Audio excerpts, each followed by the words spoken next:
What's going on, everyone? Welcome in to Blazers Uprise Live. Today, we're going to preview the finals, and we're going to take some of your questions. It's going to be a pretty chill and laid-back stream. This is literally all we're going to do. It should be a shorter stream than the last couple ones. We've had pretty long streams in the last couple times we've been live, but this is just going to be a chilled, laid-back Monday stream. Eric, how's your day, man? Oh, not too bad. Just recovering from last night, I guess. I'm not like hungover-wise, but what'd you do last night? Oh, You're recovering. Just took the kids to watch some fireworks. That was it. I don't know why I said it like that. Recovering. You sound like you had a bender last night. I mean, I legitimately forgot it was the 4th. I was like, what's she talking about? I didn't watch fireworks or nothing, you know. Hopefully there's no. Did you go out of town or? No, we had our local city provides a fireworks show. It wasn't super long or anything. It was like the perfect amount to keep the kids entertained for a few minutes. And since they advised not doing your own fireworks this year, you still got to see some, but didn't really have to worry about buying them and doing them yourselves and stuff like that. So. Yeah, it was kind of the perfect mix. First year with the dog, she did pretty well. She was a little weirded out, scared at first, but after a while she got kind of used to them. But yeah, lots of people with fireworks around here anyway. We barely had any. I mean, we had a statewide burn ban, statewide fireworks ban, so there was pretty much nothing. So it didn't really feel like the 4th of July. It was very lackluster, but I'm not complaining. I don't really care.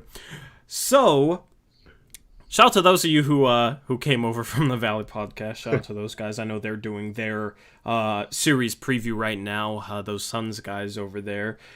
Problem is, we go live at 9:30 Mondays, Thursdays. So we're gonna do a stream while they're doing a stream. We're gonna be on the same topic. We're gonna be talking about the finals as well. Now that they are set, Game 1 is tomorrow, tipping off at 6 p.m. Pacific Standard Time. Every game tips off at 6 p.m. other than the game next Sunday, which will tip off at 5 p.m. So I like that. I like that tip time. That's a pretty good tip time in my opinion. We'll get to watch, hopefully, two healthy teams. That's the first thing that we're going to lead off as we head into breaking down the series. Is Giannis is doubtful for tomorrow. He has been hurt, as you guys probably know, hyperextended knee. Thankfully, it didn't seem to be more serious than that. Everybody was worried about a torn ACL or a torn meniscus or, serious damage within his knee. But it sounds like he should be able to get back at some point this series. When that will be, who knows? But they need him back. I think if both teams are healthy, this series is a toss-up. Without Giannis, I think the Suns should be heavily favored, but you have Chris Middleton having a great second half in his last game to close out the Hawks in Game 6. Drew Holiday has had some big moments. You do have guys that can step up enough on the offensive end, given the defensive team that Milwaukee is, to maybe give the Suns a bit of a fight without Giannis. But hopefully Giannis is able to get healthy. Hopefully he's able to play in Game 2, because I definitely want to see both these teams match up healthy. Eric, if both teams are healthy, who do you think has the edge in this series? If Giannis played all 7 games, I would give a slight edge to Milwaukee. I feel like they have the players that can guard the strengths of Phoenix. But without Giannis, it probably tips for me a little bit the other way. Yeah, and I think that's how a lot of people are going into this. Now, you've had both these teams get some injury luck for themselves throughout this playoff run. The Suns in round 1 ended up facing the Lakers. Anthony Davis was banged up and missed games in that series. You also had them play against the Denver Nuggets team, which was, we all know the Nuggets were extremely banged up. We didn't take advantage of it. The Suns certainly did. They swept them. The Nuggets missing Jamal Murray. Will Barton did come back in that series, but Jamal Murray was a big missing piece for them. And then in the Western Conference Finals, the Clippers did not have Kawhi Leonard for any of those games. So the Suns were able to get some injury luck. The Bucks, on the other hand, I forget, wasn't there somebody injured round 1 for Miami? Um, kind of blanking on it at the moment. I don't think any of their main players were hurt. They might have had some secondary guys hurt, but I'm pretty sure, like Butler. I guess they didn't have Oladipo, but I mean, that dude doesn't even count. He barely played for them this season. Barely a part of that team. But round 2, of course, Kyrie misses time. James Harden gets hurt, comes back, but isn't his normal self. And then in the Eastern Conference Finals, Trae Young got hurt. Here's the thing, though. Giannis got hurt, too. So I think it pretty much evened out there. The Hawks also missing DeAndre Hunter, which makes their run to Game 6 of the Eastern Conference Finals even that much more impressive, because DeAndre Hunter is a really solid player for them. They're starting 3. So you've had both these teams kind of get some injury luck. Right now, one of them is healthy. One of them is missing their stars. So I'm hoping that this series can end up being one where you see both these teams at full health. Here's the thing. Everybody's talked about, this playoff, there might be an asterisk or whatever, yada, yada. I hate that narrative. Every playoffs, you have guys that are injured. All right, maybe not as many as this year, but part of winning a championship is being able to withstand the rigors of a season. Mm-hmm. You know, it's being able to remain healthy. Like, that's a part of it. That's baked into it. A lot of people take an injury and say, that means, this doesn't count, or this team, yada, yada, yada. But you got to be able to be on the court in May, June, this season during July.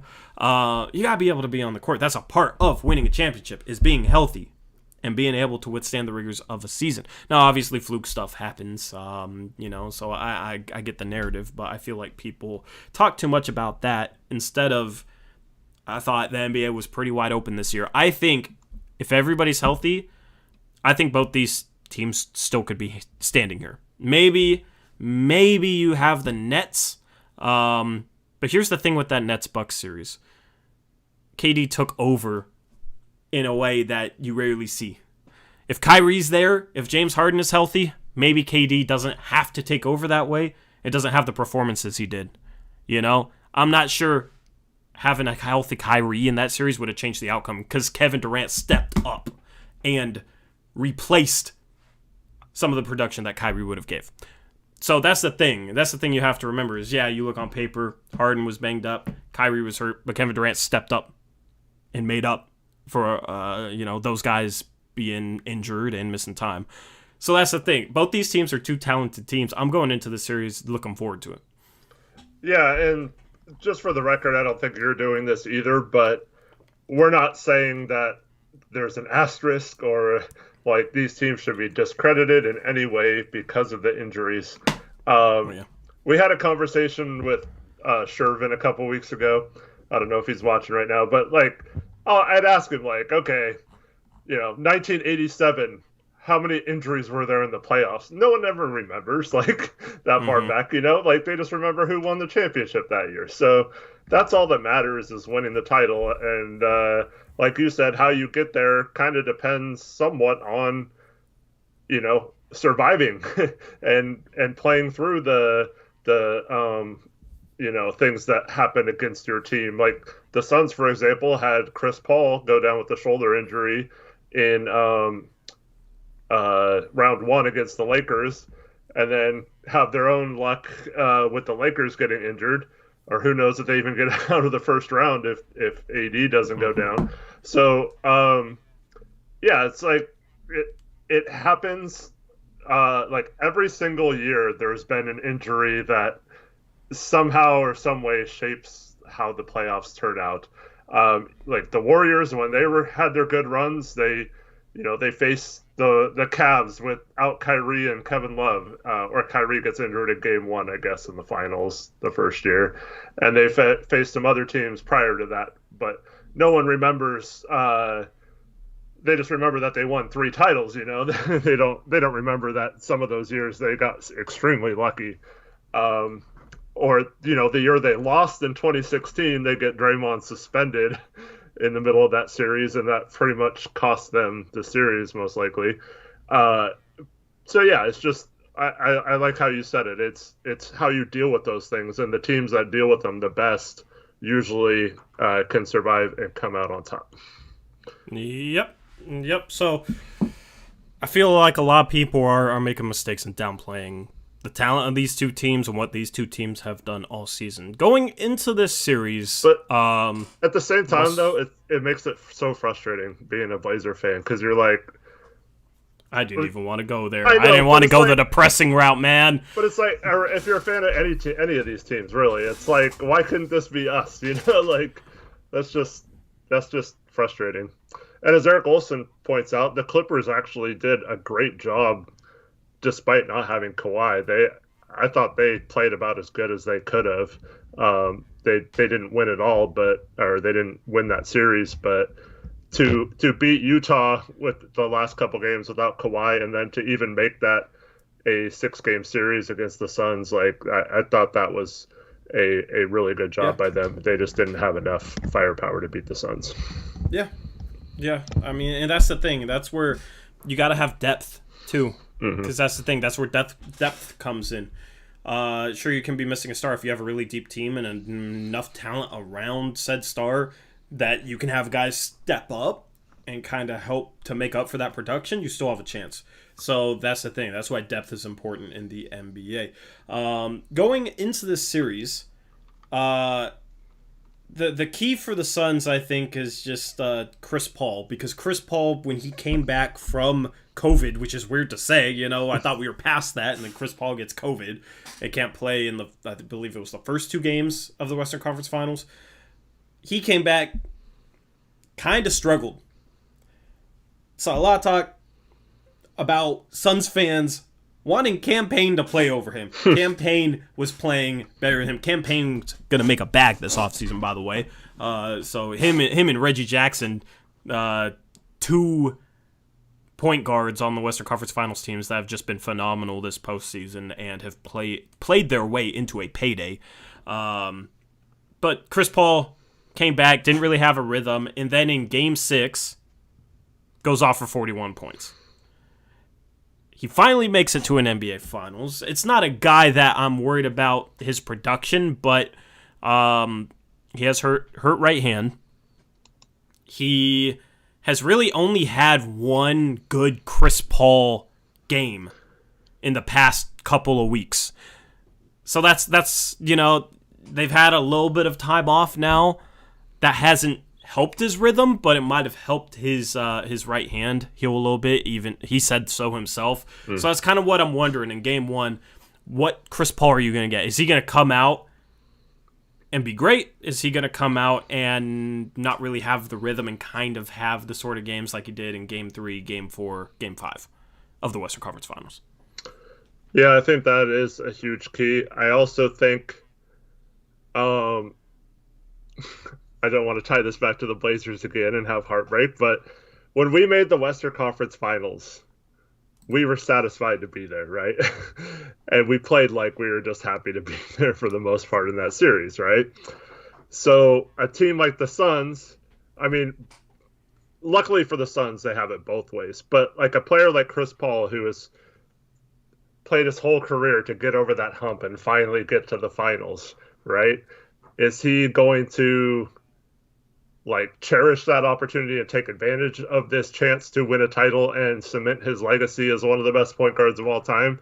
Or is he going to be so overconfident that he got here, or so happy that he actually made it here, that he doesn't perform as well as he needs to for them to win the series? Yeah, I think mentally he'll be fine. It's just kind of a question of, will he have his rhythm? Yeah. Because that's the thing. I think Milwaukee needs to win one of the first 2 games in Phoenix. And without Giannis in Game 1, they're going to need some fortune. They're going to need Chris Paul to struggle a little bit. They're going to need Devin Booker to, not have his best game. Because if the Suns come out and play their best game, play at the highest level they can play, the Bucks don't stand a chance in Game 1 without Giannis. That's the thing. The Suns will have the more talented team on the floor. I think they're the better coach team. So it's going to be a situation in Game 1 where the Bucks are going to have to slow down Chris Paul and Devin Booker in Game 1. Because you're not going to beat this team outscoring them without Giannis, with how much firepower the Suns have. The Suns have more firepower than the Bucks. I think they're a little bit of a deeper team than the Bucks. So it's going to be a situation where you got to do a good job on that backcourt. Yep. And just an extension of that is the Bucks can kind of play loose because they know if they're not going to have Giannis in Game 1, they know it's an uphill battle for them to win that game. So whereas the Suns, it's almost like they have to win. So how they deal with that pressure, because if they lose Game 1 without Giannis and then he comes back and plays the rest of the series, they're in big trouble. So I think the pressure surprisingly is on the Suns right now, even though they should easily win if Giannis isn't there. That might be, other than Paul, they have a fairly young team. It'll be interesting to see how some of those guys react to the pressure of being the favorites and seemingly have it right there to win a title. Yep. Romp asks a great question. I'll get to that in a second. I just feel like this series could be a situation where, at least the first 2 games in Phoenix, it could go Game 1, the Suns come out, blow them out, home court advantage, first game of the finals, Bucks without Giannis. I feel like the Suns could blow them out in Game 1. Game 2, if Giannis comes back, I think that would give Milwaukee a jolt, and I think they would come out fast against the Suns in Game 2 if they got Giannis back. They would come out with a ton of energy. And I think they would build a first-half lead. Maybe Phoenix could recover from it, but if Giannis comes back in Game 2, that's kind of how I see things going here. And he's not completely ruled out for Game 1, but normally when you hear a guy's doubtful, you can write him off. So it'll be interesting to see if he comes back for Game 2, how that compares to Game 1. Because that's the thing, is like Giannis helps you talent-wise on the floor, but also he'll give them a jolt of confidence. Mm-hmm. You know, it's tough going into the finals without your best player. I'm not sure what their confidence level is going to be. Maybe Chris Middleton can be the best player on a championship team, Eric. Nobody ever thought that would even be a question, but I mean, who knows? If he puts the team on his back and carries them to a Game 1 win, you know, he's kind of proven it. I mean, they got here with, you know. Yeah. So granted, was a Hawks team. I don't know, man. If they beat the Nets or a team, you know, a team better than the Hawks without Giannis, then I'd be buying that a little bit more. But against the Hawks, when Trae Young was also nicked up, banged up, I don't know. I don't know if I buy that yet. I mean, there's been games, though, this playoffs where Giannis has really struggled and almost hurt them in the fourth quarters of games, both with free throw shooting and taking jump shots versus going to the rim and stuff like that. So don't go the Shaq route. Middleton ain't the best player on that team. Yeah, I'm not saying he's better than Giannis. I'm saying, like, I think this team is really good even without Giannis, and guys like Drew and Middleton are guys who have been, you know, kind of in the shadow role players their whole career, and I think I wouldn't put it past either one of those guys to just have a monster game in Game 1 and will their team to victory. It's not like they're playing like the Warriors with Durant and Curry and Clay all healthy or something. You know, like this series isn't like that that differential, like, talent wise, even with Giannis's injury, in my opinion. Yep. So Romp asked who would we put Drew Holiday on, Chris Paul or Devin Booker? I would put Drew Holiday on Chris Paul. I feel like the best type of defender to put up against Chris Paul is a guy who can be physical with him, who knows how to be physical with him, and has the foot speed to stay in front of him. Middleton's a really solid defender. He's a good defender, but he doesn't have the foot speed of a Drew Holiday, and he's not as physical of a guard as Drew Holiday is. And it's the finals, so I feel like the refs are going to swallow their whistle a little bit more than they have all playoffs. You know, I feel like regular season, they call things pretty tight. You get to the playoffs, they let more go. And then once you get to the finals, then, I mean, they're not going to let him play football or rugby out there, but I feel like they'll give the defense a little bit more leeway to be physical. So I feel like Drew Holiday on Chris Paul is the way to go for Milwaukee. I feel like Middleton on Booker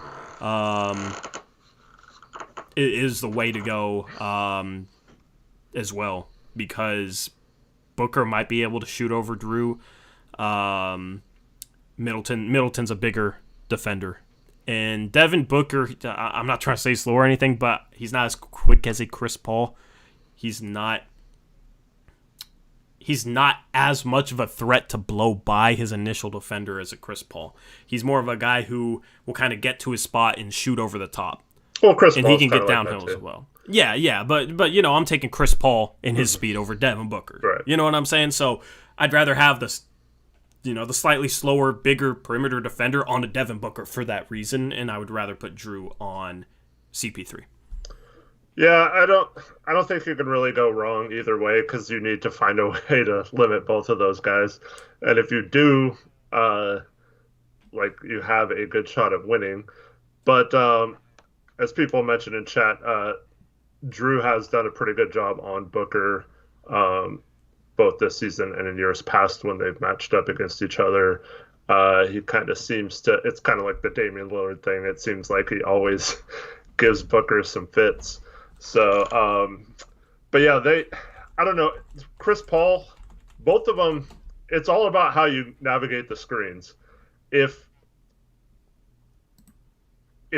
the Milwaukee Bucks play defense like we play defense against the Suns, they're screwed. They're gonna get demolished in this series. They have to find a way to keep guys attached to those two through screens, both on ball and, in Booker's case, off ball. So they have to find a way to, I don't know if they could have some lineups. Our boy Pat Connaughton is probably going to get switched on to Chris Paul a lot and have to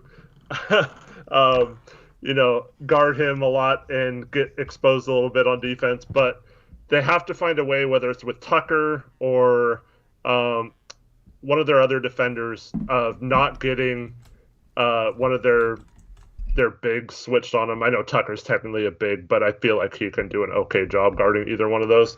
So try your best to keep one of those three between Middleton, Tucker, and Drew attached to those two at all times. I don't think it really matters which one is attached to either of those, as long as one of those three is attached to them. Yeah. I mean, that's the thing, is I feel like Milwaukee has the best defensive matchups for the Suns that they'll have faced so far. They have Drew, which I would rather put Drew up against Booker or Chris Paul than any defensive player that the Suns have faced. Maybe it'd be a different conversation if Kawhi played, but Kawhi's defense has quietly regressed a bit the past couple of years. Same with Paul George's as well.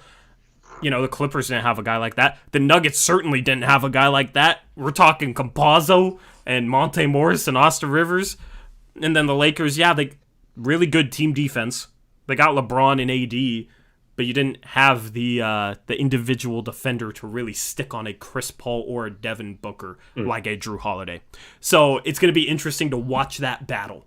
I am looking forward. That's one of the reasons why I'm really looking forward to this series, is I'm really looking forward to watching Drew Holiday go up against either one of those guards and seeing if he can do a good job on them. Because that's the thing. Without Giannis, they're going to have to play a really good defensive game because they don't have the level of scores as the Suns do. So they have to win in part with defense. And what do they say? Defense wins championships. So I'm really looking forward to Drew and seeing the job that he does on Chris Paul or Devin Booker. Yeah, it's going to be fun. And a lot of people, when Drew got first team all defense this year, a lot of people said it was kind of a reputation thing that he didn't have that great of a year defensively. But this is his chance to prove that he absolutely belongs and is one of the best defending guards in the NBA. And unfortunately for him, with some of their schemes on defense in the playoffs, it is on him to single-handedly get through screens and keep guys in front of him. So we'll see if he can do it at an elite level, and if he does, it could absolutely swing this series into the Bucks' favor, even without Giannis, if he's able to take one of those two out of the game. Yeah. Another swing factor in the series to look at is how well Brook Lopez shoots the three. Because DeAndre Ayton has developed into one of the better rim protectors in the league, and he's had a great postseason. They're going to need to be able to get to the rim and finish at the rim. The Bucks, when they get caught up in a three-point shooting game, sure, they have enough shooting talent to have a good three-point shooting night and to win those games, but Phoenix isn't a team that gives you, the cleanest three-point looks. So they got to be able to get to the rim. One way they can do that is, it sounds kind of counterproductive, counterintuitive, but one way they can get to the rim more is by having Brook Lopez hit threes. Because then it sucks DeAndre Ayton out of the paint. So that's a guy who's going to have to hit threes for them in order to kind of open things up on the interior. And Brook Lopez can hit threes. He's just not the most consistent shooter. But he had some good moments in that Hawks series. If he can knock down the three ball well enough and get Ayton kind of second guessing, get him out of the paint a bit and open things up for Drew Holiday, Chris Middleton, and other guys to attack the rim, then that's going to be huge for them. Yep, I completely agree. They haven't. I mean, they have some good shooters, I guess, but they're not like a high volume 3-point shooting team. So they definitely need someone to step up and hit a lot of threes. Mm-hmm. And here's the thing: like, if Ayton is playing out hard on Brook Lopez already, and Brook Lopez isn't hitting threes, but Ayton is out on him, then it's a win for Milwaukee. Yeah. Without having Brook Lopez needing to hit threes. Here's the thing: is Evan brings up a good point. He says Jokic was 2 for 12 from three when guarded by Ayton. Here's the thing, though: he was their entire offense. So you shut him down, you shut the Nuggets down. Mm. It's a situation where Jokic a lot of times was on the ball, or just everything's running through him. Brook Lopez spotting up in the corner, things are running through him. If you take Ayton and he shuts down Brook Lopez by guarding him in the corner and not letting him shoot threes or contesting his threes, it's not a situation where, like, if you do that against Jokic, Denver doesn't have an answer. Milwaukee wants DeAndre Ayton to do that. They want DeAndre Ayton out of the paint, because their offense runs through Giannis when he's healthy, and if he's not healthy, it runs through Chris Middleton and Drew Holiday. And then those guys can attack the rim. With Denver, it's like, what? Okay, you're playing out on Jokic. What's Campazzo going to do? Monte Morris, Austin Rivers. I know our Blazers made them look good, but they're not Drew Holiday and Chris Middleton. Yeah. So, Rob says the Suns are guaranteed 2 wins because of the Mike Budenholzer effect. There's probably a little bit of truth to that. Bro, don't. Okay. If they play drop scheme all series long, Suns in 4. Yeah. I mean, I don't know. This is almost like getting to see like how Stotts would coach a final series. Budenholzer's better than Stotts, but they have a lot of the same issues. Yeah. I mean, what do we always say? You can't run drop on Phoenix. So that's another thing I'm looking forward to, is how they're defending the pick and roll against Book and CP3. Yeah, because if they have Giannis, they could just, I mean, they still have to play Brook some, but they could run Giannis at the 5 and have a super switchable lineup, and I think they match up extremely well in the against the Suns if that's the case. You have Drew, Middleton, Tucker, Giannis, and whichever other player you want to throw out there with that. I think that's a really good lineup to defend the Suns against, but without him, they're kind of stuck having to drop a little bit. But yeah, it's dangerous against the Suns, man. They'll take advantage of that every time if they do it too often. I want to know where Evan found these stats of Milwaukee playing drop 46% of the time this season, because I would have expected it to be around 75. Because Bud, that's the thing. I think Bud has improved a little bit this year. In the past, he's been a guy who's ran too much drop. And at times this season, he'll run drop against teams where it's like, why would you even do that? Well, I'd like to see that stat last year, because this year during the regular season they actually tried to not run drop as much, so those stats are skewed a little bit. Yeah, well, I mean, he had to basically. That's the frustrating thing. I mean, of course, most coaches will resort back to whatever they're comfortable doing, which is what Budenholzer has done for the most part. I mean, he's done some okay things this playoffs, but for the most part, he just resorts back to the old Budenholzer whenever things get tough. We know all about that. So yeah, but I would like to see. I would like to see the stats on that this year versus last year, because I feel like they did a lot of things during the regular season differently this year. Yeah, Evan, can you find how much the Blazers ran drop this year? Is that possible? Because I want to see, and I want to see how much we lead the league by. Oh, man. And then compare it to next year. That'll be fun. I guarantee you we were last in the league in traps out of a pick and roll situation. Yeah. Oh, my goodness. By the way, everybody's saying, oh, there was a fake Touring the Valley podcast stream. I was in there, like, 40 minutes ago. Yeah. So the one about, don't downplay Milwaukee because both teams have faced teams that have been missing guys to injury, that comment was mine. So if somebody was like commenting since I started this stream, then it's the fake me. But might need to I might need to get my normal account modded. Here's the issue. Little sidetrack.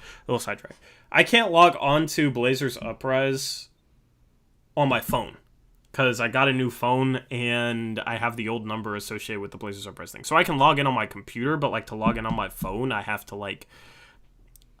figure it out. I basically can't log into Blazers Uprise on my phone. So my replies to comments have been fewer and whatnot because I'm not able to get on my phone and reply. So that's why when I hop in the stream, that's why I'm on my if I'm on my phone, I have to be on my like old personal account. Did you reply to CJ the Goat in chat on their stream? I don't remember. Okay, never mind. I don't remember. I was going to say if you did, then that would be an easy way to, or if you didn't, that would be an easy way to just ban whoever that was that replied to him. But yeah. But Gabe said it was fake me and it was real me. So he also said he'd push me in the back. That was a little joke based on your. Oh, by the way, yeah. Well, how's a 5-minute ban for a joke? Pat Beverly suspended 1 game for that. See, everybody's like, only 3. At least I said 3 games. The NBA said 1. Mm-hmm. And I said I was willing to go to 5 too. So yeah, I mean, just I didn't have any issue with people saying 5, 6, whatever. The only ridiculous thing I saw was Dave Deckard saying suspend him for the season. As if he was Ron Artest and went to the stands and punched a fan in the face. That part was a little extra. Yeah. Yeah. Anyway, back to the finals. What were we talking about? We're talking about Brook Lopez. He needs to make threes. He needs to take Ayton out of the paint. So Evan asked, biggest X factor. It's kind of hard to say. Like, in terms of, like, role players, in terms of, like, not the top 3, that's an interesting question. Biggest X factor outside of the top 3 for both teams. The top 3 for Milwaukee, of course, is Giannis, Middleton, and Holiday. The top 3 for Phoenix is Booker, Paul, and Ayton. So outside those guys, I mean, the obvious X factor for me is Brook Lopez. Mm-hmm. Being able to protect the rim and then hopefully, for the Bucks' sake, draw Ayton out of the paint to kind of clear up the lane to drive. I just worded that like a moron. But, being able to drag Ayton out of the paint will be huge. Mm-hmm. So if he starts hitting threes and Ayton has to get out on him, that'll be a huge development for the Bucks. Who's your X factor for the Bucks outside of the top 3, Eric? Well, it might be Pat Connaughton because he's going to have to play minutes in this series. And I know that sounds like like I'm making a joke or something, but I mean, with the DiVincenzo injury, like he's had to start and play pretty big minutes. So if he's knocking down his threes and being active, he's actually an okay rebounder. He's not like, I mean, we've seen him here. We know he's athletic. He's not the most consistent player. So I think if he can knock down some open threes, because he's going to get open looks in this series, I think he could do something. Yep. What's your X factor for the Suns? And I want to see what chat says. So for me, the Suns have several guys who can all do this, so it's hard to pick like which one. Mm-hmm. But if one of Bridges, Craig, you're not gonna say three guys. You gotta pick one. I know. I'm just saying if one of these three guys like steps up and helps the other three, mainly just, I mean, we know what Craig's going to bring, toughness and rebounding and hustle and stuff like that. So yeah, they just need one of Bridges or Crowder to be hitting threes, and if they do, they'll be fine in this series, in my opinion. If they get one of those two guys playing well on the offensive end, because we know they're all going to be good on the defensive end. I know that's kind of a cop out, but it doesn't really matter which one, as long as one of them does it, in my opinion. Yeah. My X factor for them is Campaign. I thought he played better this postseason. He actually hasn't played that well. During the regular season, he was terrific for them in, let's see here. In 60 games, he averaged 18 minutes per game, averaged 8 points per game, 3.6 assists, shot 48.4% from the field and 44% from three, 89% from the free throw line. So during the regular season, he was extremely efficient for them. True shooting percentage above 60%. Also was a solid defender.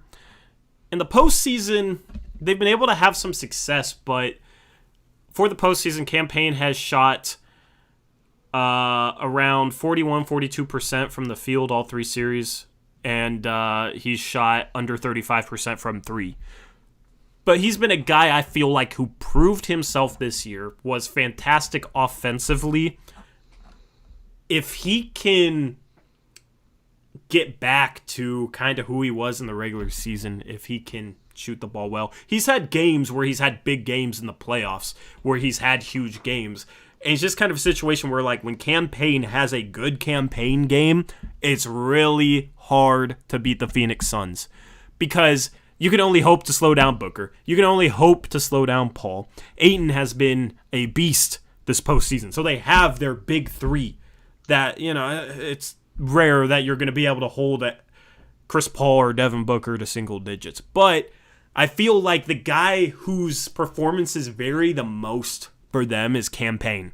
So it's a situation where it's like you're going in and Campaign hasn't necessarily shot the ball as well in the postseason as he did during the regular season. If you can get the good Campaign more often than not, they're going to be hard to beat because they're extremely hard to stop when you take out one of those two guards and sub in a guy like Pan Game. Good old Pan Game. When you sub in Campaign, all right. I'm leaning into my mic too much. Sorry if I just blew anybody's eardrums out. Valley guys have to call him Pan Game now. But no, it's a situation where, like, if you're able to sub in Campaign and he plays well, he can kind of replace Devin Booker, Chris Paul in the lineup. And I don't know. I mean, he's had a 29-point game. He's had games where he's outplayed Chris Paul this postseason. So it's a situation where it's like if they can get the good version of him, they're going to be really hard to beat because they're hard to slow down with him playing well on the offensive end. If he struggles like he has some games this postseason as well, his performances vary a ton, then, that's a big win for Milwaukee. So I feel like he's the guy whose performances swing the most. So he is the X factor for me, is kind of the guy, the first guy off their bench right now. Yeah, the thing with Campaign for me is in this series, I mean, he obviously has the ability to score and take over a game. But I expect Paul and Booker to play like 38 minutes each a game. So unless they go really small, which probably isn't the best idea against Milwaukee.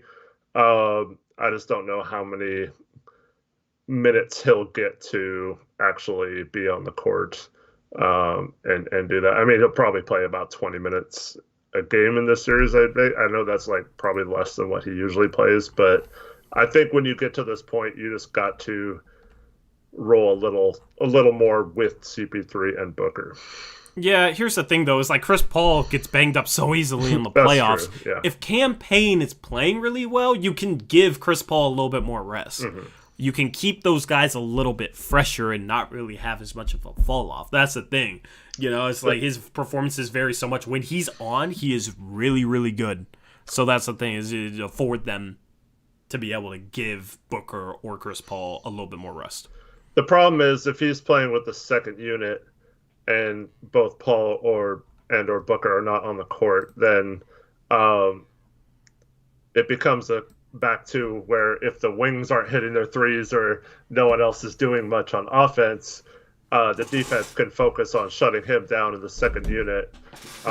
So that's why I voted for one of the wings stepping up versus him, is just because I think they need someone to help so the defensive focus on that second unit isn't completely on him.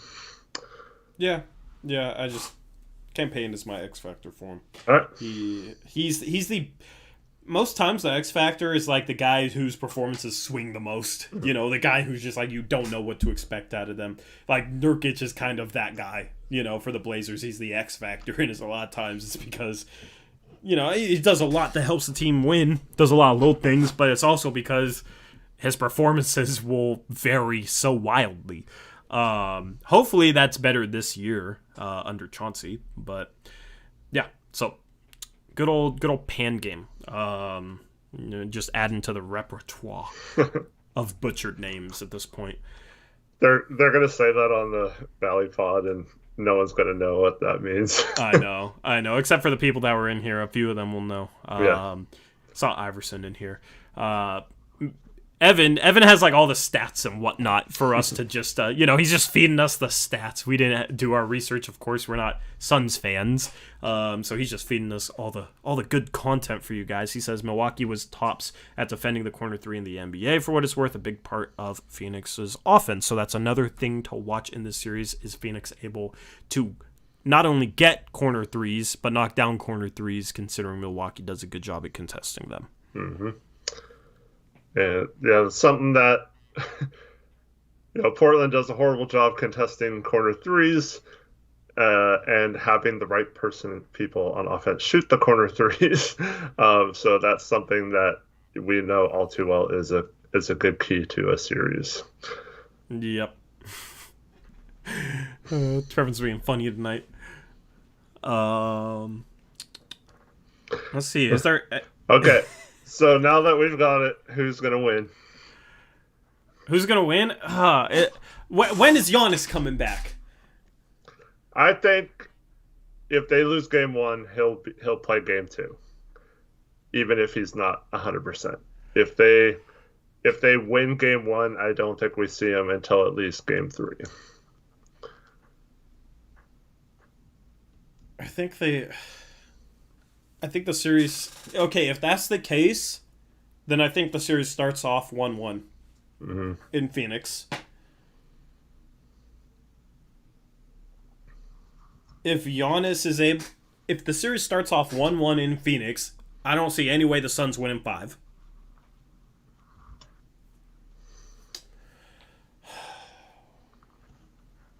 I don't know. It's just so much depends on Giannis' health.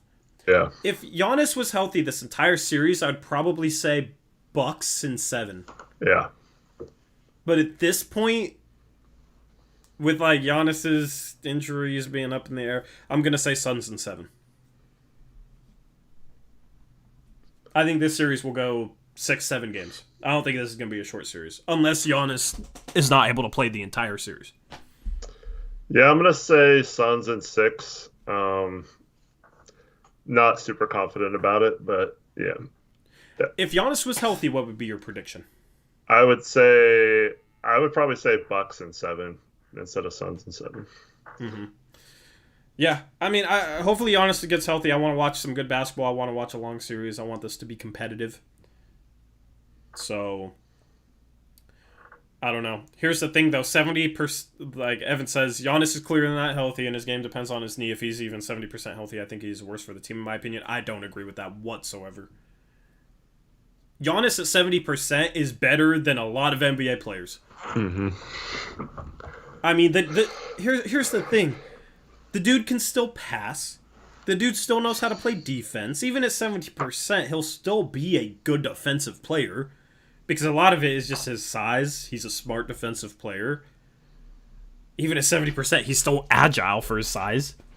You know? Well, that's why I say if he's not 100% healthy, or if he's 70% healthy, like Evan says, I would play him almost exclusively at center, just so you have him on a bigger guy versus having a guard, like a wing or a point guard or whatever. Yeah. And, I mean, offensively, it's still a situation where it's like, sure, if he's at 70%, he can still bully people. He can still use his size. You know? I mean, maybe you put Ayton on him, but it's like you're running Ayton on ball through some pick and rolls with Giannis handling the ball. Giannis doesn't have to be moved at 100% to maybe turn the corner off a pick and roll. And you're still forcing Ayton into a situation where, I mean, he had a decent series against Jokic, and Jokic handles the ball through pick and rolls a lot. It's still just not the most natural situation for Ayton to defend in. So that's the thing. It's like a situation where it's like, okay, you got to try and help Giannis out coaching-wise a little bit more. Try and get him the ball in spots where he can make things happen. Maybe that's utilizing him off the ball a little bit more, since he wouldn't be at 100% where he can just drive downhill at guys and get through an entire defense like that. Mm-hmm. So, yeah, I mean, Giannis at 70% still absolutely helps the team. Yeah. So I gotta disagree with Evan there. I mean, and here's the thing: is like he's gonna take some attention too. You know what I mean? That's the thing. Is like even at 70%, it's still Giannis out there, and still mentally, you're gonna know is Giannis Antetokounmpo. You're not gonna be able to just pay no attention to him. And that's so him out there is better than what? Connaughton? Is that who they've been starting? Well, they've started Connaughton because of DiVincenzo out. So that's the other thing too, is their injuries. They weren't a super deep team to begin with. So just having him out there means not having to go to like 7-man rotation or whatever. So I think that helps. Yeah. Here's also the thing I'd say about Giannis being at 70%. I don't think anybody at this point is at 100%.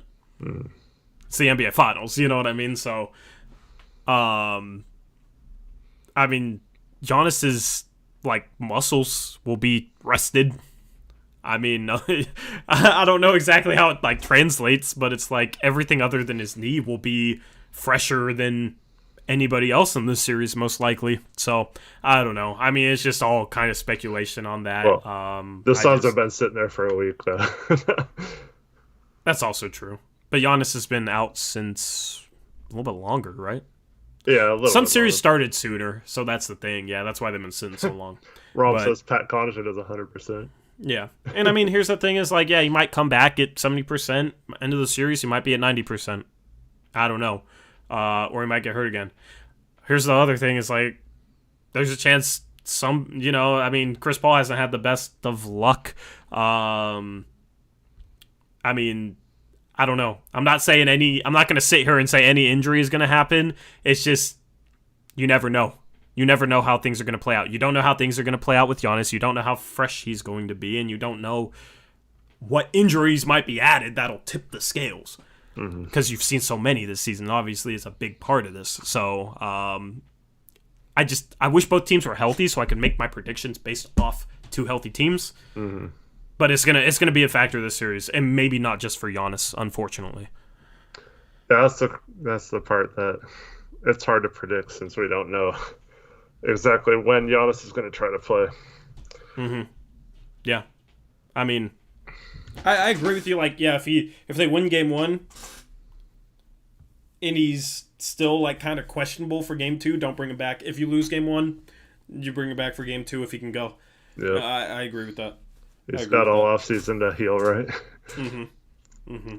So, anyway. Actually, did Did Greece make the Olympics? I don't know if he was planning on trying to play or not, but I doubt he would play. Yeah. He wants to play, though. That's what I've heard, is that he wants to play no matter what. It is kind of weird that Middleton and Booker are both still on the roster for USA with... I know. They're probably not going to play much, but... If one of them opts out, I wonder who would replace him. CJ wouldn't want to. It wouldn't be anybody from our team. CJ wouldn't want to. He wants to kick back and drink wine and come into training camp out of shape again for whichever team he's on. Yeah, Canada lost that game and are not going to the Olympics. Yeah. So Greece actually has a decent team even without Giannis. They have, you remember Nick Kalathis? Yeah. And he must be kind of old now. Who they got? They got Kalathis. They got Kostas. They got... Who am I blanking on? They got another NBA player, I think. Greece. Let me look up their roster because I'm curious now. I looked this up yesterday and I can't remember. Kalathis is 32. Kostas Slaukis, that's a name I recognize. Let's see here. Remember Papa Giannis? Yeah, Papa Giannis. Yeah, I got Papa G. Giannis. Yeah, no. Papa G. So yeah, every other name I can't pronounce. If you have Giannis and Father Giannis, that's pretty good. Yeah. Karis Yiannopoulos. Linos Chrysakopoulos. Papa I'm not trying Nicolau? to say these names. I don't think Papa Nicolau is here. Nikos, dude, their last names are so long. Nikos Regafopoulos. Honestly, I don't envy the Olympic announcer announcing a Greece game. How do you even... By the way... say this? With all our international fans watching... Tori and I and all of us here in America will get to know what it's like to get up at 5 a.m. and watch a Blazer game if we get up to watch the Olympics. You said get up at 5 a.m.? Tori will stay up all night and watch it and then go to bed afterwards, yeah. Yeah, most likely. But most normal people would have to get up to watch it. Isn't the second game at like 9:40? It's like 8:30 or 9 or something. Dude, 9... No, I think the second game's at 9:40 p.m., which is perfect time for a basketball game, in my opinion. Oh, I thought it was in the morning still, but I could be wrong. No, it said 12:40 a.m. Eastern time. Yeah. USA basketball. I mean, I could just record the games and watch them later, but... I want to watch it live. Yeah. I know the 5 a.m. ones, that's nothing for you. So they have... an exhibition on the 10th. They have an exhibition on the 12th against Australia. And on the 13th. Yeah. Okay. And on the 18th. They have 4 exhibition games. It's kind of crazy. Daniel Baird says most Blazer games in the UK start at 3:30 a.m. But luckily he works nights, so it works out. Yeah. Oh, like 2 a.m., 3 a.m. would be a lot better than 5 a.m. 5 a.m. is rough. But yeah, 5 a.m. the first game. The second game, 9:40 p.m., which is perfect. And then the game after that, 5 a.m. again. And then who knows with the quarterfinals and all that, semifinals. And then obviously the gold medal game. But yeah, I mean, I hopefully Devin Booker plays. I would love for him to get the chance to play with the best point guard he's ever played with.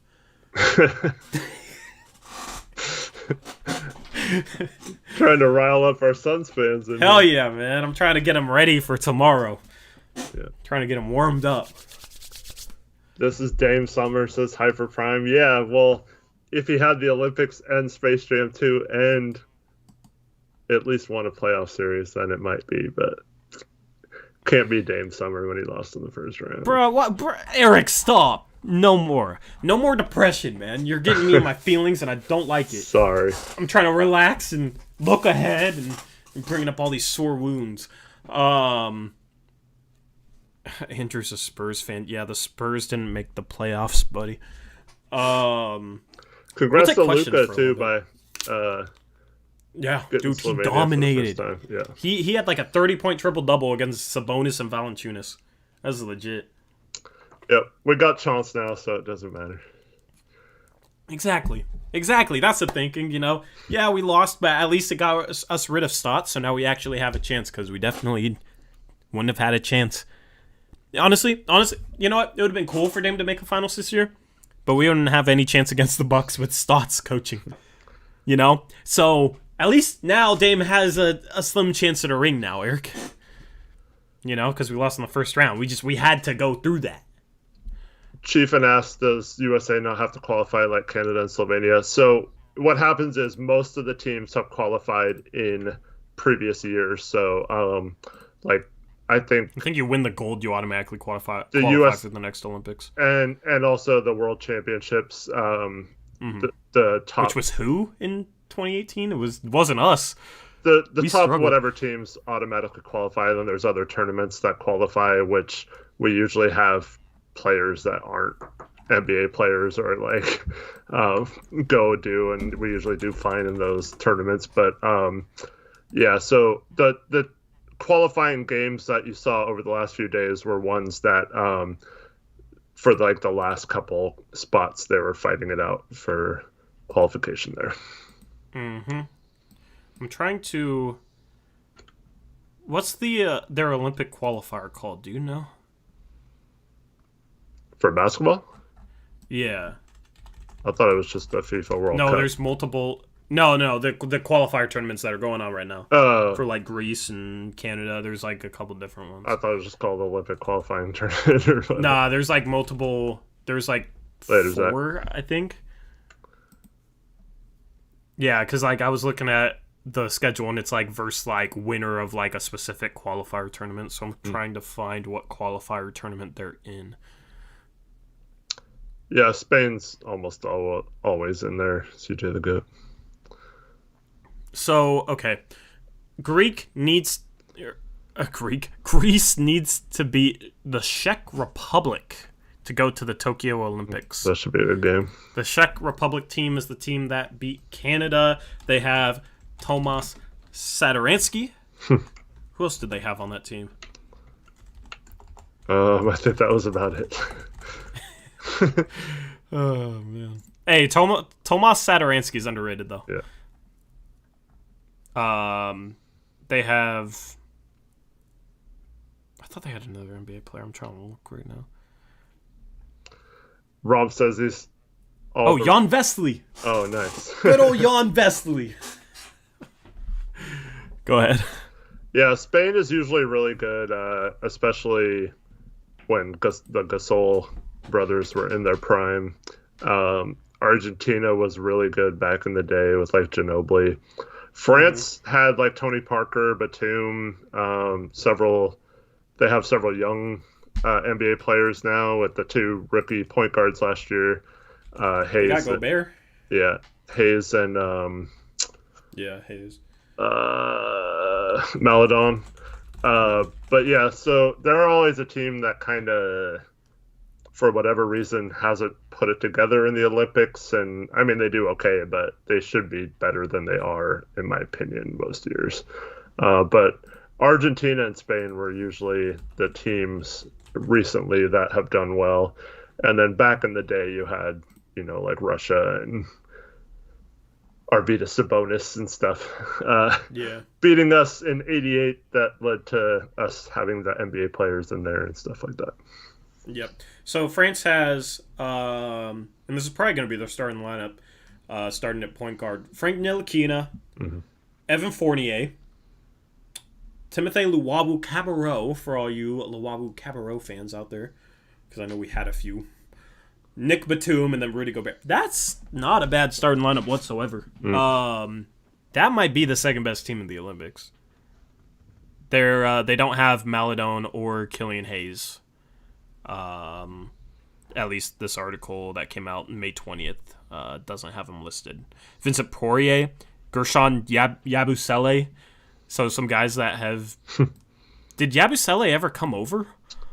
Yeah, he was on Boston for Yeah. 3 years, I think, and then they waived him, and he never got picked up. He kind of put on some weight and stuff, and wasn't quick enough to play in the NBA. Nando Di Colo. So that's 3 guys that used to be in the NBA as well.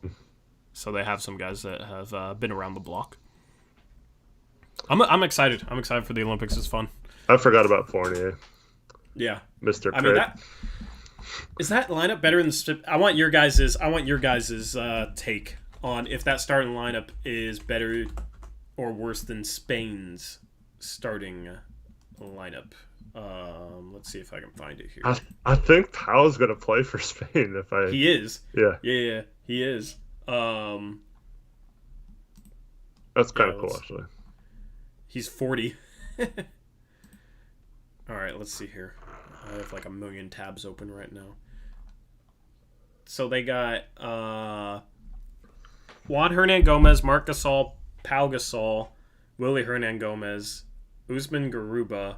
I don't know what their starting lineup would be because they got a lot of like bigs and forwards. Is Rudy playing?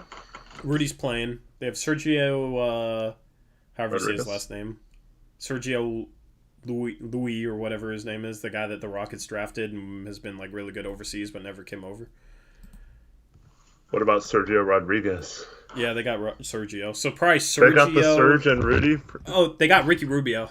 Oh yeah, forgot about him. no problem. Notably absent is Serge Ibaka. Well, He played for them in the hurt. last Olympics. Yeah. So they're probably gonna go with Ricky Rubio. Alex Abrinas is on the team. So maybe Ricky Rubio, like Rudy hasn't been playing well overseas lately. So they're probably gonna go Ricky Rubio, Alex Abrinas, Juan Hernan Gomez, Pau Gasol, and Marc Gasol. I don't know. Is that starting lineup, chat? Is that starting lineup better or worse than France? I would say France's starting lineup is better. France I think should be France's better. team is the second best team in the Olympics. Some people are asking about Or the rules, and that's what makes it harder to predict and why teams can be okay, and why a team like Spain with a bunch of centers might actually be okay, because you can play zone and there's no 3-second defense in the paint or whatever, illegal defense, whatever it's called now. So you can play zones, and you can play true zone defenses like in college, to where you can just basically have your center camp in the middle of the key and they never have to be involved in a pick and roll or anything like that. So completely different than the NBA in that regard defensively. Mhm. And then also one fun rule that never really comes into play very much, but once the ball touches the rim or backboard, it's a live ball. You can, if you're on offense, you can dunk it in. If you're on defense, you can swat it away. I think they got rid of that rule. Oh, did they? I think they did, yeah. I thought I saw it in one of the games over the weekend. Maybe it's just maybe in the Olympics they got rid of it. I don't know. I thought I heard something about them getting rid of it, but Well, if someone in chat knows, you know who's actually the third best team behind France, and honestly might be as good as France? who? Nigeria. Nigeria has Mustafa Aminu. dude. Just I'll list off their team. I'll list off the guys they have on their team. Okay. Monte Morris, OG Anunoby, Precious Achua, They're out here doing some Jordan recruiting. Nwora, Josh Okogie, Chimezi Metu, Al-Farouq Aminu. Yeah. They just have all these like random guys. They yeah. recruited, man. I know. Mie Oni's on the team. Jalil Okafor's on the team. What? Casey Okpala, Udoka Azubuike. Summer adventure. I don't know if they need that many NBA guys. It's a pretty deep. Oh, you know who else is on the team? Festus Ezeli. Oh, nice. So their starting lineup probably goes. Did J. Cole make an Olympic team? Oh man, I wish. So they got Monte Morris, Josh. I would say their starting lineup is probably Monte Morris, Josh Okogie, OG Anunoby, maybe Casey Okpala or Al-Farouq Aminu, and then at center, Precious? Or me too, yeah. Or Jalil Okafor? I mean, I would say that lineup is better than Spain's, but not France. That's some weird team, man. I know. It's like, let's just throw together like 10 random NBA players and see what happens. They got Gabe Vincent as well. So that's another one. This is like when Becky Hammond played for Russia. Did she? Yeah, because she played... I can't remember if it was like during the WNBA offseason or if this was pre-WNBA. But yeah, she played in Russia overseas. A lot of the... since like the pay is crap for female athletes or basketball players here in the States, like a lot of them in the off season would just go play in the international leagues. And so, yeah, she got a lot of flack as a player for playing for Russia over the U.S. Because I guess she got citizenship in both or whatever. And yeah. Who knows how that works out. Yeah. Those guys... I don't know how some of those guys get eligibility. Yeah, I thought OG Anunoby was from England. Yeah. But yeah, he's on the Nigerian team. Like, do you know their coaches? I'm blanking on it, but I'm probably gonna be like, yeah, when you say it. Mike Brown. Oh yes. That's who. So they'll play good defense. He's talking about how like Isaac Okoro could be playing for them, but isn't. I guess Isaac Okoro's another guy. Yeah. So honestly, that's a lot of talent, man. I mean, it's a weird. They don't have enough shooting. Like Precious, Okpala, Azubuike, Okafor, Okogie, Aminu's shots falling off. Like, they don't have enough shooting, so that's probably what's going to be what does them in. But they also have Ike Diogu. Yeah. Ekpe Udo. Or wait, no, that's their preliminary. They had a 49-man preliminary roster or something that had, like, Ike Diogu and Ekpe Udo on it. Yeah, that's interesting. So that's my bronze medal prediction is Nigeria. Nigeria's trying to buy a medal. Yeah. Silver is France, and then gold is USA. What if I just said gold is it's just a different country? I mean, I don't think there's a chance USA loses. I don't know what team would beat them. Yeah, if they're playing. I mean, Dame and KD can just carry. Yeah. And Devin Booker. See, they have... I feel like a lot of the teams that have had trouble in the past have had... They might have, like, the token shooters on their bench, but, like, they're not, like, good players. They're just there because they can shoot, you know? Whereas I feel like this team has both the good players and the shooters and scorers, and like there's like if you stop Dame and Durant or whatever, then Beal and Tatum can take over, you know, like it's how do you stop that, you know? Well, that's what's tough is the best, in my opinion, the best two shooters on the team are the best two players on the team, and that's of course KD and Dame. What starting lineup would you go with? Chat, give me yours for the USA Olympic team. I would go with Dame, Beal,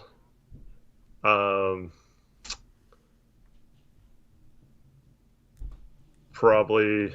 Well, if Booker plays, I mean, assuming just based on the roster, assuming he plays, I'd probably go Dame, Beal.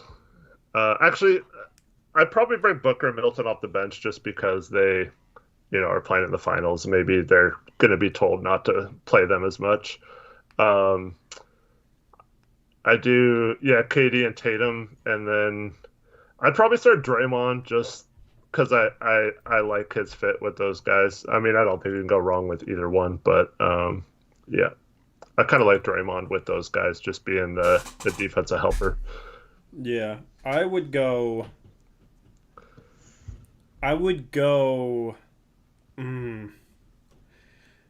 Dame. Four of my starters would be Dame, KD, Tatum, and Bam. Actually, I'd go Bam over Draymond, a little bit more size. more of a threat around the rim. I feel like you don't need extra playmaking there if you have Dame, KD, and Tatum. You know what I mean? And then at the 2, I'm on the fence between Booker and Middleton. Booker's like more talented, but it's like fit-wise, like I'd maybe rather have the guy who's like a better spot-up shooter and defender. So honestly, I'd probably go Middleton. Dame, Middleton, KD, Tatum, Bam. It might be the case where like every lineup is different, or they have a different starting lineup every game too. So it might not matter too much, But then like Book is your backup point guard. And you have Book off the bench. You have Book, Beal. Who am I forgetting? Who else is on the team? Book, Beal, Holiday. Kevin Love. Holiday would be the backup point. Yeah. Yeah, Holiday would be the backup point. But Holiday, Book, Beal. Levine. Goodness. How do you even... I know, it's good. To your point, yeah. Levine probably doesn't play. Levine probably isn't in the top 10 then. Because you probably go off the bench. You probably go Drew, Booker, Beal, Jeremy Grant, and Draymond. And then your 11th and 12th guys are Levine and Love. Right? Probably. Oh, Jeremy Grant. Yeah. Yeah. Did you say him? Yeah, at the 4, yeah. And then Draymond at the 5, off the bench. Mm-hmm. And then if you need to go a little bit bigger, you can throw in Draymond at the 4 next to Bam, or Jeremy Grant at the 4 next to Bam. But like KD and Tatum are enough size. I think honestly, if a team goes big, you just keep running that starting lineup and make them defend you. That's why I think like the Suns and Bucks front offices will probably pop that it's okay that they're on the team, but not to play them many minutes. Yeah. With the short turnaround for next season. Yeah. So it'll be fun to watch. We can take questions for like 10 minutes. If y'all want. Jaylen Brown is not on the roster. He's hurt. I don't think he's ready to play yet. But yeah, a lot of guys bowed out because of the short off season. Eric, it's not about just who's the all-star, it's about fit. And honestly, if you have Dame, KD, Tatum, and Bam, I would rather have Middleton in that lineup than Bradley Beal. And that's not just for the Olympics. That's like if I have an NBA team and I have Dame at the 1, KD and Tatum at the forwards, and Bam at center, I would rather have Middleton as my starting 2. Better spot-up shooter. Better defender. More switchable. At 2, he can switch with Durant at 3 and Tatum at 4. But if they play a zone, that won't matter as much. Yeah, I'm just saying, like, just in NBA purposes. And I think you just go man. Mm-hmm. I don't know. Like, I don't think you go zone there. I mean, you mix it up, sure, but, like, it's more switchable. And maybe you play a zone off the bench. Because you would have a smaller bench lineup. What if we see Dame just locking up people? I know, right? He finally gets to play under Pop, and he's just a phenomenal defender. Like him and Draymond are out there trapping screens and like forcing turnovers and stuff. And Draymond's throwing oops on the break to him. Yeah. So let's take questions. Daniel says, we've talked about the great things Billups can do. What do you guys think of potential criticism towards his coaching? Kind of difficult since we haven't seen him as head coach. Yeah, where do you maybe see Chauncey coming up a little bit short in the coaching department? Is there any area where you look at it like, oh, he might struggle with that? Yeah, so the key for any player who is good in the NBA is always like finding a way to communicate in a way that's just not like, well, why aren't you doing this? You know? So there's been some great basketball minds that have had trouble communicating that or having it translate to being a good coach versus just being like a good teacher, if that makes sense. Like sometimes when you have the hustle or you have the grit or you have the basketball IQ that Billups has, it's hard to explain that to someone else or get them to play the level you want to. So I think that's one of his biggest things to work on as a new coach is just realizing that not everyone has the same mental side of it that he does. I feel like he won't struggle with that though. Oh, I'm just saying because he was a phenomenal. Yeah, I'm just saying like, is there any area where you think like where you're worried about it? Because I don't think you're worried about that. I wouldn't be worried about it. He was one of the best leaders in the league. He seems like he knows how to communicate well. Yeah, it's just not guaranteed, is what I'm saying. Like, so that could become an issue. But yeah, but like, is there any area where you just look at it and be like, that kind of makes me a little bit nervous?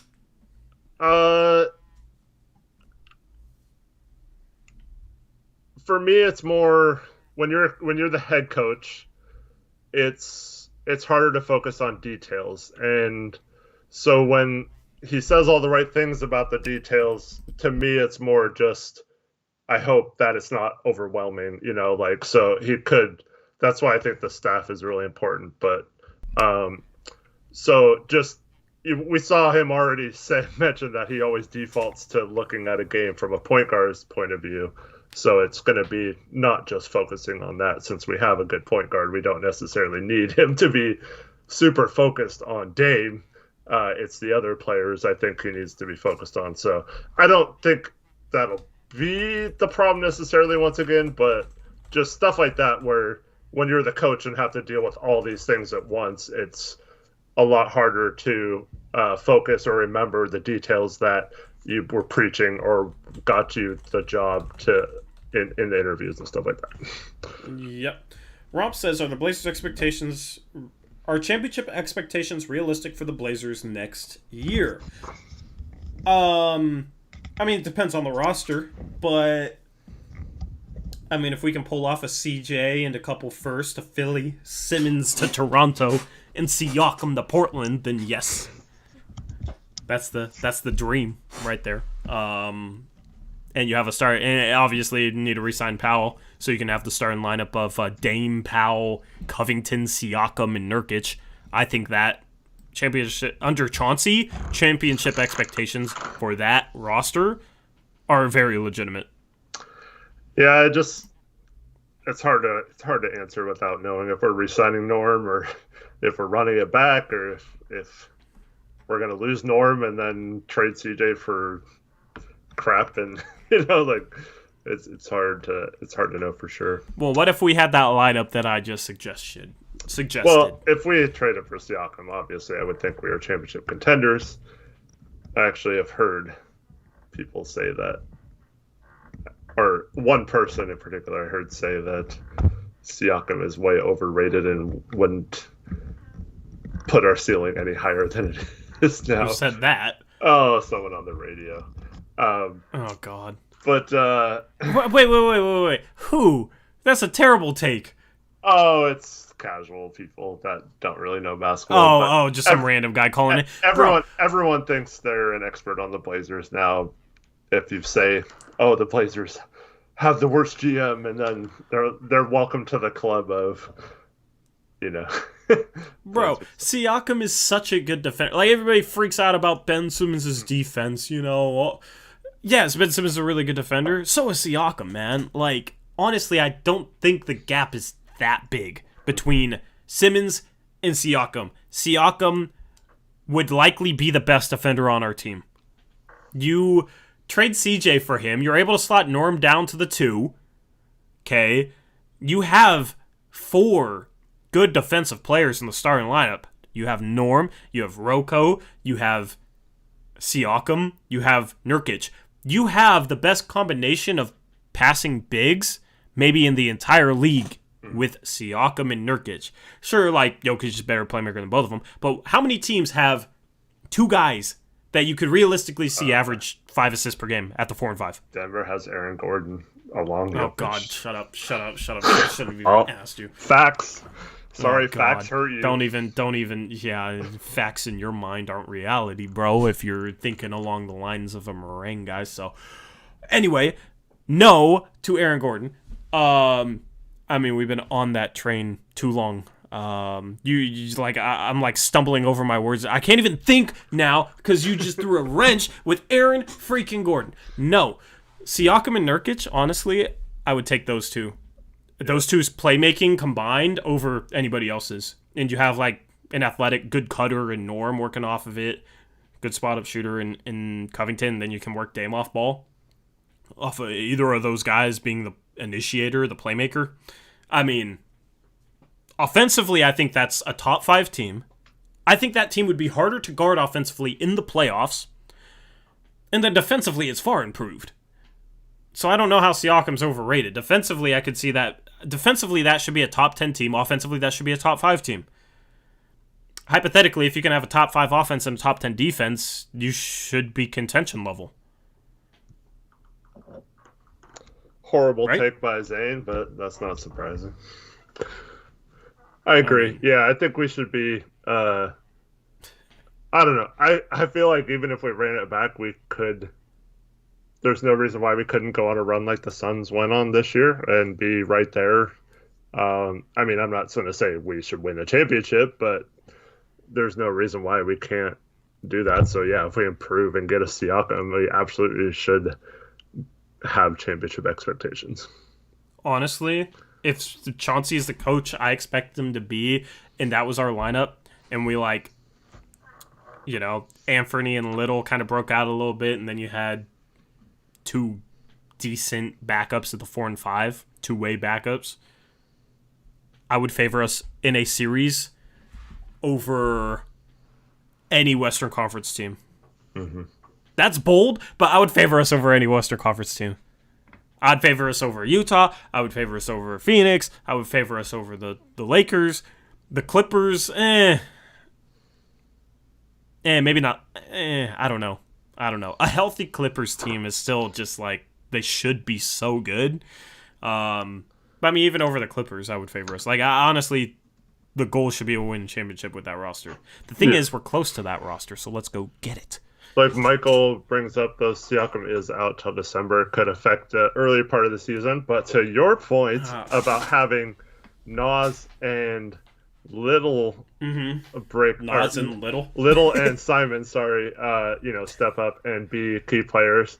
So I'm all for giving Nas as many minutes as possible while waiting for Siakam to return and just letting him run with that job. But yeah. Yep. Romp says, is Nurkic a good rim protector? Yeah. I mean, he's very underrated. People look at him and don't think he's a good defender, but he's a smart rim protector. He doesn't chase blocks. He, positioning-wise, very solid.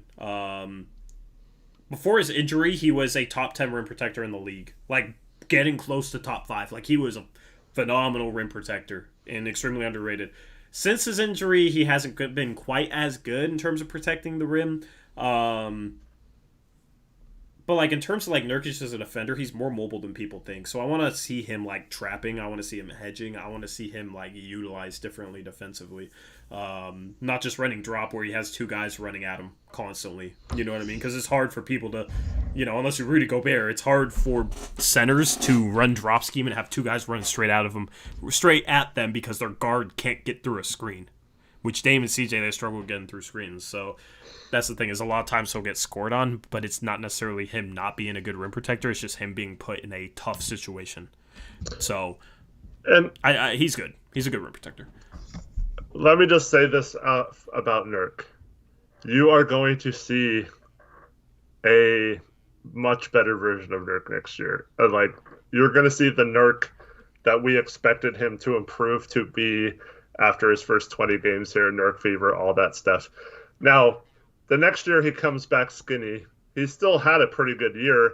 His numbers were comparable to Nurk fever, but people's expectations had rose so high for him that it was impossible for him to match that. And then the next year, he starts to play at a above all-star level, like almost guaranteed all-star level, until the injury.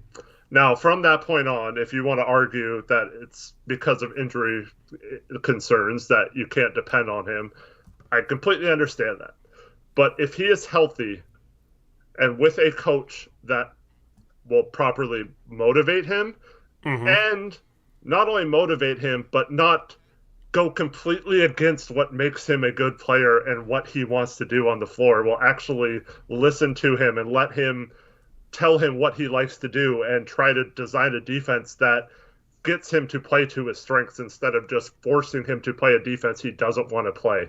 And then on offense, having cutters, having movement, having a free-flowing offense based on passing instead of just pick and roll, pick and roll, pick and roll. Hey, Nurk, do something when you get the ball. Make a good pass out of nothing. Like, all these things are going to make Nurk so much better. And I don't feel like with Billups, he's going to be able to mentally check out as much as he has in the past either, because A, he won't want to, because he's actually, has a coach that understands him and is willing to have a go back and forth and not just be like, it's my way or don't play or whatever. Yeah, I think a good way to say that, he'll be bought into the system that Billups runs. He'll be bought in. And then on top of that, I just feel like Billups is going to try and get the best out of him. Like, you already heard him say he feels like Nurk could be a better, not only passer, which we all agree on, that as a facilitator, Nurk has the ability to run the offense through him. But Billups specifically mentioned that he thinks Nurkic can be a better scorer too, just like pure scoring the ball, and could get more points that way. So I just think that Billups will do this. And I mean, this isn't based on anything. I just feel like Billups will have a connection there. He's already saying the right things. I feel like it's exactly what Nurk needed in terms of a guy who will work with him a little bit. I just feel like instead of just playing the same scheme over and over, if we have the 29th ranked defense and Nurk sitting here like, we saw Nurk in the middle of the season say, like, I don't know what's going on, but I was watching these games and we had no effort on defense. We're not trapping the ball. We have no aggression. All the stuff that Tori and I have been saying is the problem.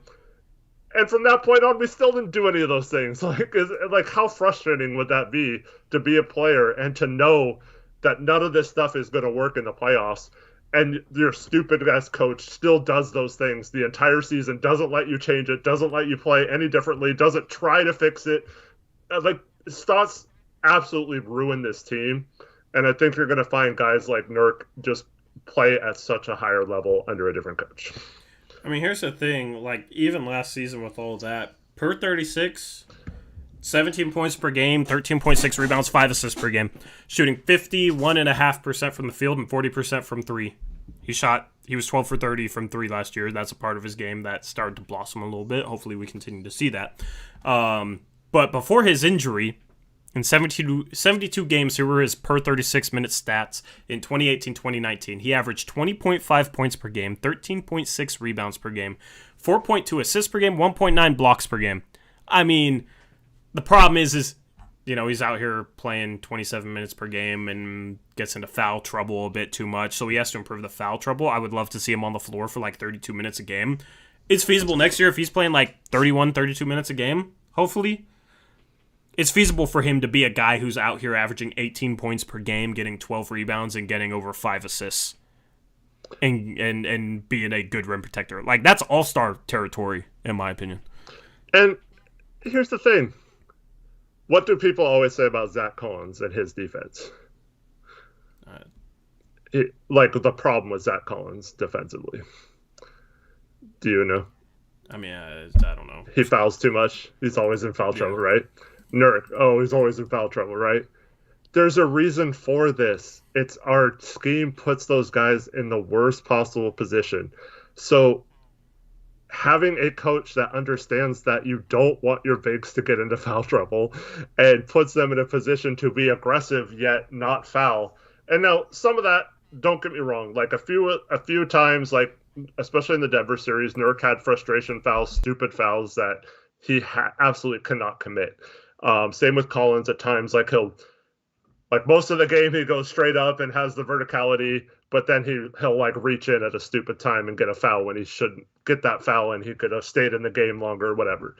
I think those things are cleanable, and as a big man learns, those should be something he gets better on. But Nurk said it after the playoffs, like he had to basically guard Jokic one on one with no help. Like, I mean, yeah, he's gonna get into trouble in those situations. So, I just think like a coach that recognizes that the scheme we were running puts our bigs in the worst possible position and not put them in those positions will help the foul trouble situation in my mind.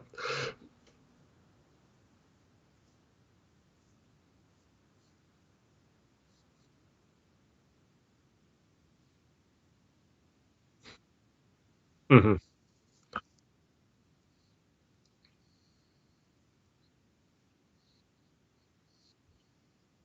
You're muted.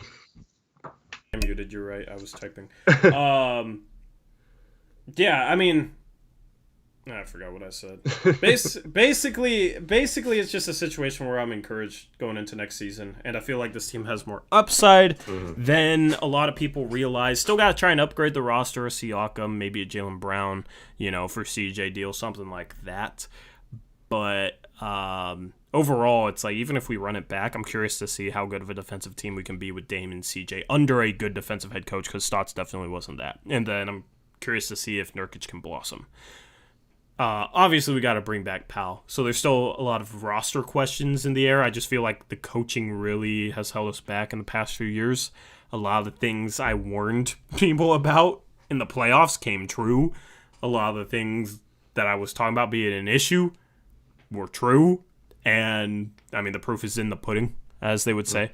I feel like we pretty much called the issues with the coaching. They played out how we thought.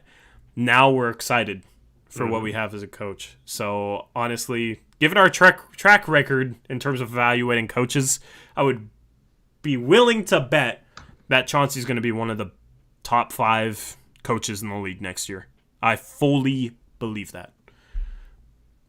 Yeah, well, might be wrong, but I believe it. Chief, and for the record, I cannot play the stream in my headphones because then I would hear everything we're saying twice while we're trying to talk to each other. So I don't hear that Tori's muted, so I only can tell him if chat starts talking. Yeah, you realize there's a little bit of a delay, Chief. There's a little bit of a delay, man.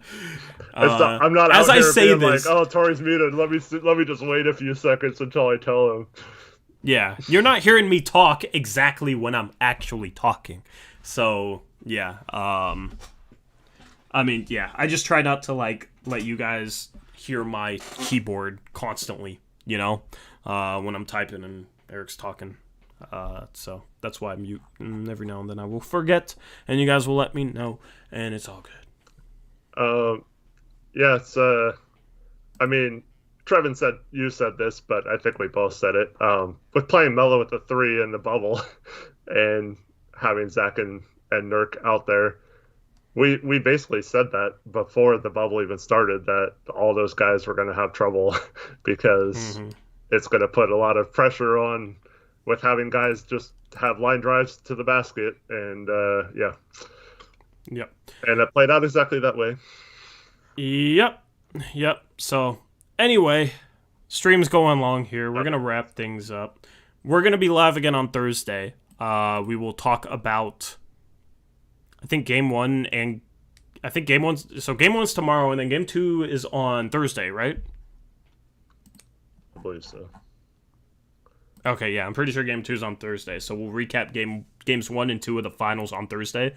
We will also recap our mock off season draft. So that'll be a little bit of a hybrid stream where we talk a little bit about our mock off season, and maybe announce a couple signings because free agency should be starting that day. So it's just the obvious stuff. And then we'll also talk about the NBA finals. So that's the plan on Thursday. I'm going to try and post a mailbag on Wednesday. So I'm going to post a prompt in the community tab. I'll post it right now. So give me your mailbag questions. Go to the community tab of the main channel, the main Blazers Uprise channel, if you want your question answered in that mailbag video. Yeah. Are we lagging? Did we lag? Are we lagging at like the perfect I don't see time? any lag. Technically, right when we're logging off, I thought I was lagging.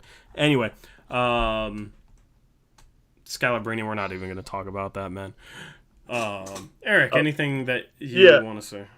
People keep asking about who our assistant coaches would be or candidates. We've talked about that like 4 or 5 times now. We don't know. We don't have any inside information on that. We've listed all the people we would consider, and there's not anything new on that front. So we'll talk about it when it happens, but until that point, there's nothing really to add to that. Yep. So I think that's going to wrap up the stream. Thank you for tuning in tonight. Hopefully you had a good 4th of July and are having a good start to this week. We will catch you again. My voice is quitting on me right now. What the you hear that? Ugh, yikes. We'll catch you again in a couple days. Until then, have a good one. Until next time.